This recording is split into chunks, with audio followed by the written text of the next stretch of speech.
Hey lovelies, welcome or welcome back to my channel. For those who don't know me, hi, my name is Destiny. Alrighty guys, so in today's video I'm going to be showing you how I achieve this Winnie the Pooh inspired look using this Winnie the Pooh palette. Look how cute this palette is. This is what the inside looks like.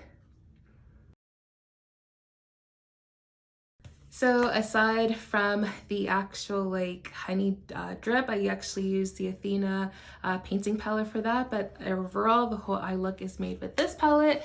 So if you're interested to see how I achieve this look, continue to watch.